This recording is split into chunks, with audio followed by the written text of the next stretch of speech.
All right, let's dive into one of the most powerful and honestly coolest tools in machine learning, the random forest. You see it absolutely everywhere, from predicting stock prices to diagnosing diseases, but how does it actually work?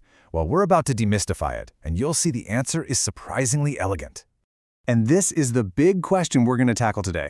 It really seems like a paradox, doesn't it? How can you possibly take a whole bunch of imperfect, error-prone models, mash them together, and somehow end up with something that's incredibly accurate and reliable? The answer is both elegant and, believe it or not, super intuitive. Okay, so to understand the forest, we've got to start by understanding a single tree. Our story begins with the decision tree, which is the basic building block here. Think of it as our flawed hero. So at first glance, a single decision tree looks great. It's totally transparent. You can follow its logic just like a flowchart. But that clarity, it's also its fatal flaw. A single tree is incredibly sensitive. The tiniest change in its training data can send it down a completely different logical path, making it dangerously unstable. And this right here illustrates the classic problem, overfitting. A single tree can get an A+ at memorizing the training data it's shown, getting a perfect score. But the moment you show it new, unseen data, it often just falls apart because it learned all the noise and weird quirks of the training set, not the real underlying patterns. It's kind of like a student who just memorizes the answers for the test but doesn't actually understand the subject at all. So if one tree is unreliable, what's the solution? Well, don't rely on just one. This brings us to the whole big idea behind random forest, the incredible power of a group. This concept is called ensemble learning. The idea is, instead of trying to build one single perfect genius model, you build a whole team of models and just have them work together. The collective wisdom of that group smooths out all the individual mistakes and biases, leading to a much stronger result. And that's really the big idea here. You don't need a single genius to solve a complex problem. All you need is a big enough crowd of pretty good problem solvers, because their individual mistakes tend to just cancel each other out. It's a powerful concept. And you know what? That is exactly what a random forest does. It doesn't bother building one super specialized expert tree. Nope. Instead, it builds a whole committee, a forest, of hundreds or even thousands of individual trees. Each tree might have its own little biases and blind spots, sure, but together their collective decision is incredibly balanced and wise. Okay, so a wise committee of trees sounds great, but how do we make sure they're actually different from each other? I mean, if we just trained 100 trees on the exact same data, we just get 100 identical, flawed trees, right? The magic, it turns out, lies in two key ingredients that are all about introducing randomness. And here they are. The secret sauce is a double shot of randomness. First, we randomize the data each tree gets to see.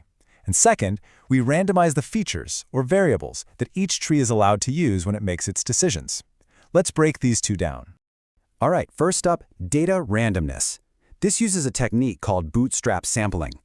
Imagine you have a big bag with all of your data points inside. To build just one tree, you reach in, pull out a data point, write it down, and here's the key part, you put it back in the bag. You do this over and over until you have a whole new data set the same size as your original one. Now, because you're putting the data back, some points will get picked multiple times and some won't get picked at all. The result? Every single tree gets trained on a slightly different view of the world, giving each one a totally unique perspective.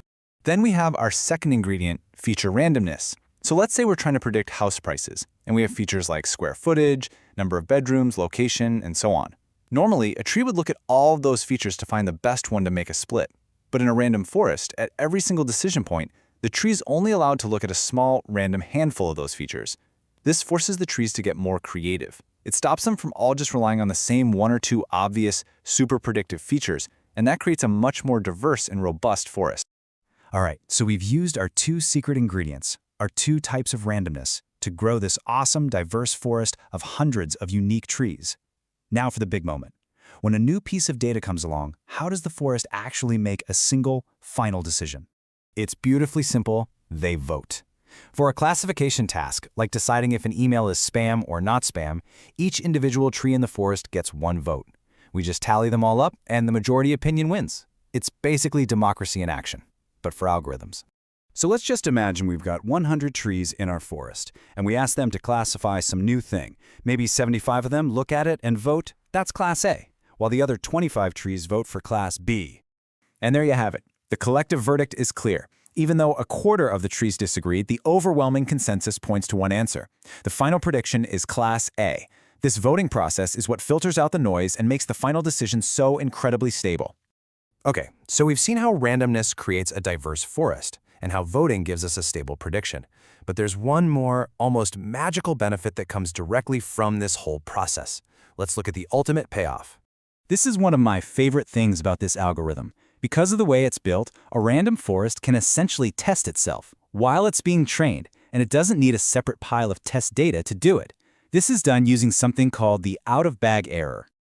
Remember that bootstrap sampling where we were drawing data with replacement? Well, because of that whole drawing with replacement thing, it turns out that on average, any single tree only ever sees about 63% of the original data.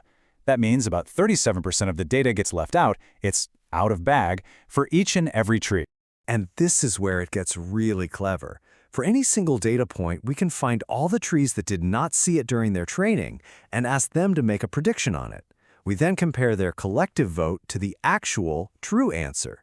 By doing this for all the data points, we get a highly reliable, unbiased estimate of how well our model is going to do on brand new data. It's like having a free validation set built right in. This is a huge advantage because most other models force you to set aside a big chunk of your precious data just for testing. Random Forest lets you use all of it for training and gives you a solid error estimate for free. So let's put it all together. Why is Random Forest just so darn good? Well, it achieves high accuracy because the wisdom of that diverse crowd cancels out individual errors. It totally crushes that overfitting problem we saw with single trees because those two layers of randomness stop the trees from just memorizing the data. The voting system makes it tough and really resilient to noisy data and outliers. And that random feature selection, it lets it find important signals even in datasets with thousands of variables. It's just a powerful, elegant, and surprisingly robust tool. And that really is the powerful idea at the heart of Random Forest. It shows us that a committee of diverse, even imperfect, members can collectively achieve a level of wisdom and accuracy that no single expert ever could. It's a powerful lesson, not just for machine learning, but for decision-making in general. I hope you found this useful.